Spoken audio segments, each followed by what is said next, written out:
ആകാശവാണി വയനാട് നിലയം വാർത്തകൾ വായിക്കുന്നത് രാമചന്ദ്രൻ. ജൂലൈ 28 മുതൽ വയനാട് ജില്ലയിൽ മഴ അതിശക്തമാണെന്ന് കാലാവസ്ഥാ നിലയം അറിയിച്ചു.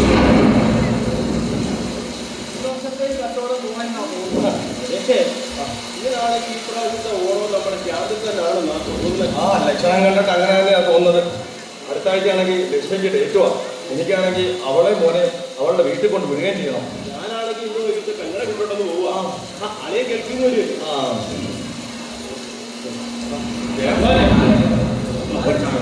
നീ അറിയോ? ഇപ്പൊ റെഡ് അലേർട്ട് പ്രഖ്യാപിച്ചിരിക്കുക. അതേടാ ആകപ്പാട് കെട്ടുപോകുന്നു തോന്നുന്നു. ഞാനാണെങ്കിൽ ടൂറിസ്റ്റുകളും വരത്തില്ല. അതേ കഷ്ടം തന്നെ. അതെ അതെ, ഇത്തവണത്തെ കച്ചവടം പോയെന്നാ തോന്നുന്നു. ഈ ഓണത്തിനെങ്കിലും എന്തെങ്കിലും പിടിക്കാതെ വിചാരിച്ചതാ.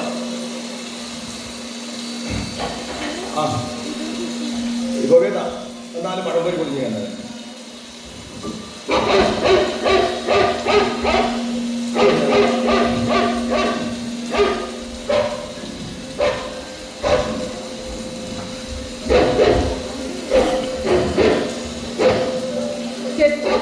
എത്ര നേരം ഞാൻ വിളിക്കുക? എന്തായിരുന്നു ഇത്ര സമയം? മഴ മുഴുവൻ നടന്നല്ലോ.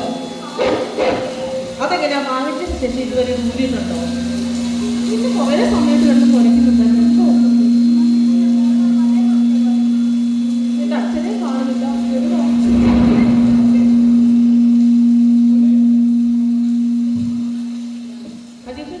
കൊട എടുക്കാൻ പറഞ്ഞാലും കേൾക്കൂല. നനഞ്ഞ് മോനെക്കാട്ട് കഷ്ടം അച്ഛന്റെ കാര്യം. ഇവിടെ എല്ലാം റെഡ് അലേർട്ട് പ്രഖ്യാപിച്ചേക്കുവാ. എന്തൊരു മഴയാ പുറത്ത്. അജയ് ചേട്ടാ, ഞാൻ കാര്യം പറയട്ടെ. എനിക്ക് ആകെ ഒരു സമാധാനക്കേടാണ്. നാളെ നമുക്ക് എന്റെ വീട്ടിലേക്ക് പോയാലോ? ചേച്ചി വേണേ സ്കൂളും ഇല്ലല്ലോ. അയ്യോ നാളെയോ? പറ്റില്ല, 2 ദിവസം കഴിയട്ടെ. അന്റെ പറ്റിയുടെ വീട്ടിലെ വർക്കൊന്നും കഴിഞ്ഞിട്ടില്ല. അയാളാണെങ്കിൽ അടുത്ത ആഴ്ച കയറി താമസിക്കുമെന്ന് പറഞ്ഞിട്ട് നിൽക്കുവാണ്. അയ്യോ എന്താ പറയാ? എന്താ എന്താ എന്താ? അയ്യോ ഇരിക്കും, ഞാൻ നോക്കട്ടെ. ഞാൻ നോക്കട്ടെ. ഉരുള് പൊട്ടിയോ? അയ്യോ അയ്യോ അയ്യോ ലക്ഷ്മി മോനെ, ലക്ഷ്മി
നമ്മൾ കാണുന്നതും കേൾക്കുന്നതെല്ലാം കരളലിയിക്കുന്ന കാഴ്ചകളാണ്. തങ്ങളുടെ ഉറ്റവരെ രക്ഷിക്കാൻ ശ്രമിച്ചുകൊണ്ടിരിക്കുന്ന നാട്ടുകാരും മറ്റു സന്നദ്ധ പ്രവർത്തകരും. നിങ്ങൾ ഇപ്പോൾ കണ്ടുകൊണ്ടിരിക്കുന്നത് സ്വന്തം ജീവൻ മറന്ന് മറ്റൊരു ജീവനെങ്കിലും രക്ഷിക്കാൻ കഠിന പ്രയത്നം ചെയ്യുന്ന ഒരു കൂട്ടം മനുഷ്യരെയാണ്. ഇവിടെ രക്ഷാപ്രവർത്തനത്തിന് നേതൃത്വം നൽകുന്ന ഒരു പോലീസ് ഉദ്യോഗസ്ഥനുണ്ട്. സർ, ഇവിടുത്തെ അവസ്ഥ വളരെ ഭയാനകരമാണ്. കുടുംബങ്ങൾ ഒലിച്ചു പോയിട്ടുണ്ട്. ഈ കാണുന്ന ഇത്ര വീടുകളായിരുന്നു. 3 ഗ്രാമങ്ങൾ വരെ ഇവിടുന്ന് ഒലിച്ചു പോയിരിക്കുന്നതാണ് റിപ്പോർട്ട് കിട്ടിയിരിക്കുന്നത്. ഇവിടെ എല്ലാ ആൾക്കാരുടെയും ശരീരാവശിഷ്ടങ്ങൾ മാത്രമാണ് നമുക്ക് കിട്ടുന്നത്. അങ്ങ് ചാലിയാർ പുഴയിൽ വരെ ശരീരാവശിഷ്ടങ്ങൾ കിട്ടിയെന്നാണ് റിപ്പോർട്ടുള്ളത്. വളരെ ഭയാനകരമാണ് ഇവിടുത്തെ അവസ്ഥ. ഞങ്ങൾ തുടരട്ടെ, എന്താണെന്ന് നോക്കട്ടെ. അതെ, അത്ര ഭയാനക മലയുടെ മുകളിൽ നിന്ന് ഒരു അലമാരി ഒഴുകി വന്നു. അതിനകത്ത് കിട്ടിയ പേപ്പറാണ്. എന്തോ വസ്തു തർക്കത്തിന്റെ. ഇനി എന്ത് വസ്തു, ഇനി എന്ത് തർക്കം? കണ്ടില്ലേ, മൊത്തം കല്ലും മണ്ണും മാത്രമായില്ലേ ഇവിടെ എല്ലാം. അതെ, ഓരോ ദുരന്തങ്ങളും നമ്മെ ഒരുപാട് ചിന്തിപ്പിക്കുകയും ചെയ്യും. ഇവിടെ വേലി പാലത്തിന്റെ പണി നടക്കുന്നതേ ഉള്ളൂ. അതുകൊണ്ട് നടന്നുകൊണ്ട് മാത്രമേ നമുക്ക് കൂടുതൽ ഉൾപ്രദേശങ്ങളിലേക്ക് എത്താൻ സാധിക്കുകയുള്ളൂ. എങ്കിലും ഈ ദൃശ്യങ്ങളൊക്കെ നിങ്ങളിലേക്ക് എത്തിച്ചേരുക എന്ന ഉദ്ദേശത്തോടു കൂടി ഞങ്ങൾ മുന്നോട്ട് പോവുകയാണ്.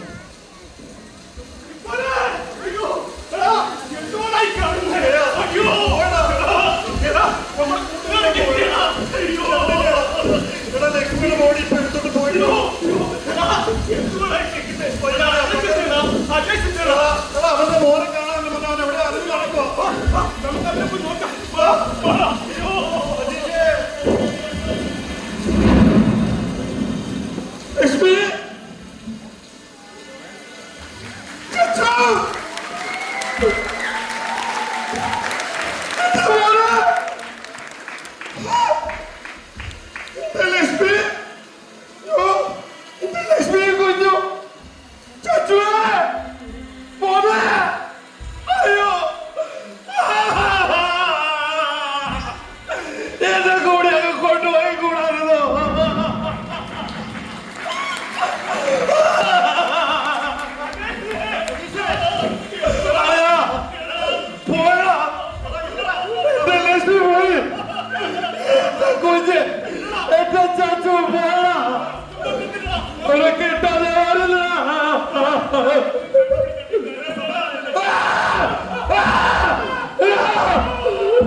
ആയുസിൽ 1000 വട്ടം കേട്ടുമറന്ന ആശ്വാസം.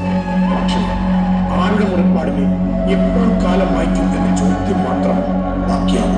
മുറിവിളങ്ങാതെ ജന്മം തീർന്നുപോയ ലക്ഷങ്ങൾ ആരെല്ലാം ഉൾപ്പെടും? അത് അനുഭവിച്ചവർ, നഷ്ടപ്പെട്ടവർ, നെഞ്ചിൽ ഇടിവെട്ടേറ്റതുപോലെ ദുരന്തം കണ്ടുനിന്ന സാക്ഷികൾ. കൺമുമ്പിൽ എല്ലാം നഷ്ടപ്പെടുന്നത് നിസ്സഹായതയോടെ നോക്കുന്ന ഒരു കൂട്ടം മനുഷ്യർ സ്വയം മറന്ന് രക്ഷാപ്രവർത്തനത്തിൽ ഇറങ്ങി വന്നു. കേരള ചരിത്രത്തിലെ എക്കാലത്തെയും നിസ്സഹായ നിമിഷങ്ങൾ കാലം കടന്നു പോകുമ്പോൾ അതിന്റെ തീക്ഷണത ചുരുന്നു പോകുന്നു.